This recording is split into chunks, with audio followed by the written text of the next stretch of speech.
健保署统计，去年健保给付药费有到2431亿，上侪人咧食药啊，就是乙酰氨酚止痛药啊，有898人伫咧食这款药啊。研判是因为民众惯势会传一寡药啊，临时通好食一个减轻症头的。不过药师就提醒讲，乙酰氨酚食多是会伤肝，所以建议也是要经过专业评估才来食药啊。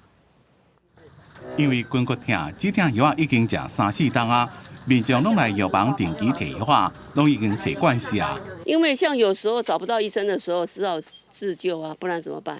医生说痛再吃，不痛不要吃。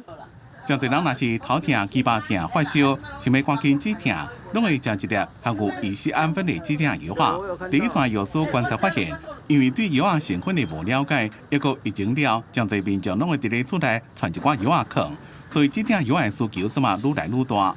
现在目前来讲，所有的广告大部分都会带上一句乙酰氨酚，所以大家对乙酰氨酚的需求是非常的大，觉得说好像是身体有一点状况，大家就会跟这个乙酰氨酚做一个联想。根据健保署的统计，112年健保给付药的费用有2431亿，个人使用人数第一名的药啊是乙酰氨酚的止痛药啊，人数有898万人。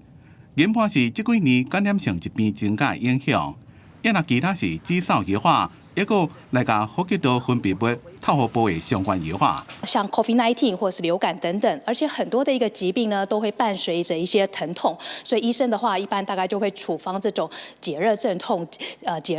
剂来缓解病人的一些发烧、头痛或者是疼痛等等的一个症状。药师讲，虽然乙酰氨酚较袂伤胃肠，不过若是长期食或者是食伤多，有可能对肝会有影响。 尤其民众若是家己买药啊，各家医生开的药啊，可能会造成无共品牌，不过同款止痛药啊成分的药啊，会食订单去，所以医院需要经过专业人员评估，结果再食药啊。